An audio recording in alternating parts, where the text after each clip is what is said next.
I'm honoured to join arms with you and for this great cause. I'm a bit of an amateur at this sort of thing. I was just saying that how delighted and honoured I am to be with you all here today. I think you're doing sensational work, and it touches my heart, and indeed it touches my head, because I believe so fervently and am against vivisection, as indeed we all are.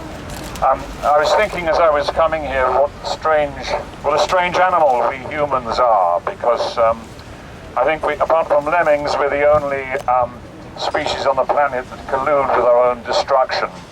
And we collude with our own destruction in so many ways. We do it in terms of our appetite, we do it in terms of fashion.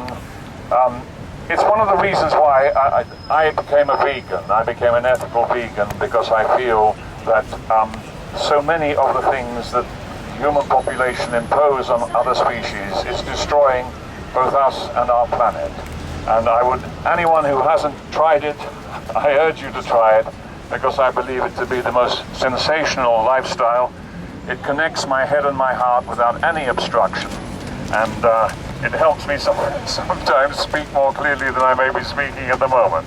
But today we are here because, interestingly enough, the debate that was going to happen in the House across the road today about banning animal testing, I think is the first time that animal testing will have been discussed in the House of Commons.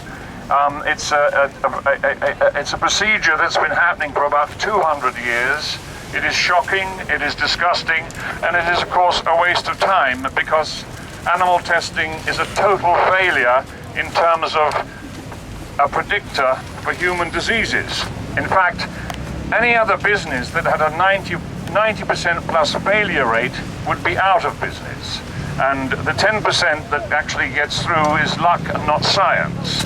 And but I think we all get a bit kind of sucked in when the vivisectors ask us questions like, well, what are you going to choose? I mean, is it going to be your son, your daughter, your partner, your parent, or an animal?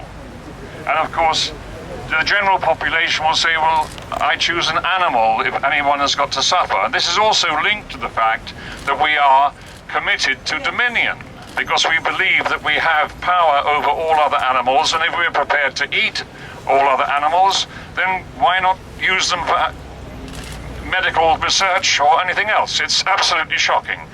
But here's a few examples of the real human harm and fatalities caused by applying the results of animal data to human patients. Penicillin stayed on the shelf for over a decade because the rabbits Fleming tested on led him to believe it would be ineffective in humans. 100 HIV/AIDS vaccines were tested in animals, including non-human primates. 0 worked in humans.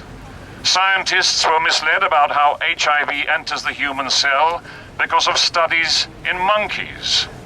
The polio vaccine was delayed by decades because researchers using monkeys believed that the route of entry of the polio virus was via the respiratory system rather than the digestive system.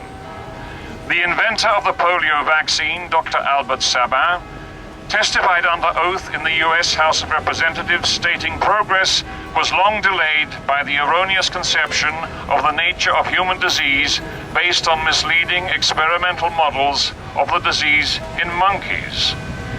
The cardiopulmonary bypass machine killed the first patients it was used on, and it was only after human data was used that the machine was made safe. HIV vaccines that protected monkeys have actually increased the risk of contracting HIV in the volunteers that took the vaccine. The flip side of all this is the fact that the society has lost cures and treatments. US-based National Cancer Institute has said that we've lost cures for cancer because studies in rodents have been believed. So, sorry, you can't hear me. There's lots of facts. Now, I hope they didn't sound too boring, all of those things, but they are very, very important because, you know, we are all being forced, and certainly the MPs who will be discussing animal testing will have all been lobbied by the most powerful lobby on the planet, and that is the vivisection community. They are getting misinformation and they are not listening to the stats. The stats that we know, and I repeat, the 90% failure rate, which would put anyone else out of business. Hang on a second, I've got my other notes. I won't be a sec. Talk among yourselves. Free the MBR beagles! That's it, absolutely. Fantastic.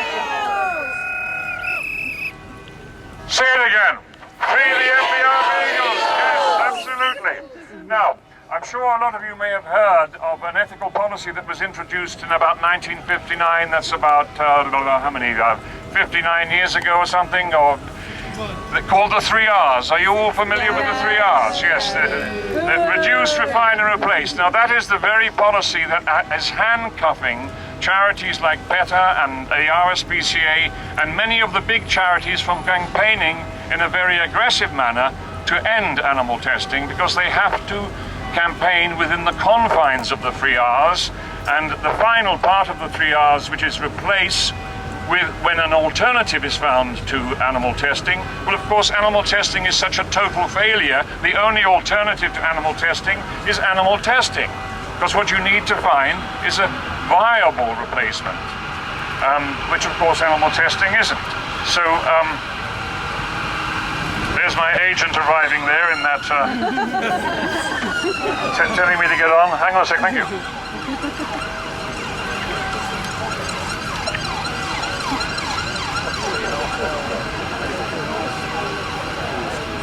So, I'm sure, are you all aware of EDM 175? Yes. Thank you very much. Well, we have a lot of signatures, and funnily enough, the last MP to sign the EDM last week was Sir David Amess. He signed it, and then the next day he was brutally murdered, which is horrific. And I'm sure we all send condolences and great sympathy to his family. It's absolutely shocking. But I think he did that because he knew that this debate was going to happen. What is also interesting is that of the, I think over a period of time, 170 MPs have actually signed it, and it's changed because, you know, every parliament it gets changed, you go back to square one. So now it's about 60 or 70. Only one Conservative MP has signed the EDM, and that's Sir David Amess. So, the quickest way to ban animal experiments is to hold the public scientific hearing, which is the EDM 175. So, and you all understand what the EDM is about the public debate, yeah? So I don't need to go through all of that and bore you with all of that. Well, I think it's a very, very important debate that has to happen. If we have the debate, then it is going to stop animal testing immediately. What surprises me is if the vivisectors who believe so strongly that what they're doing is right, why don't they jump at this debate so as they can prove to everyone that what they're doing is right? But they won't do that because they're frightened of it. They're frightened of debating it because they know it's wrong, they know it's financially driven, the work that they're doing. It is disgusting, and it is up to all of us to stop it. So that's all I'm going to say about this at the moment. I just thank you all so much for being here, for being so compassionate and caring so much, and I stand with you all completely. Thank you very much, you're all wonderful.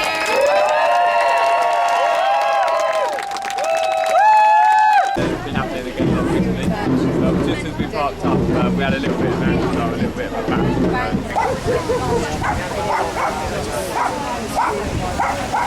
back.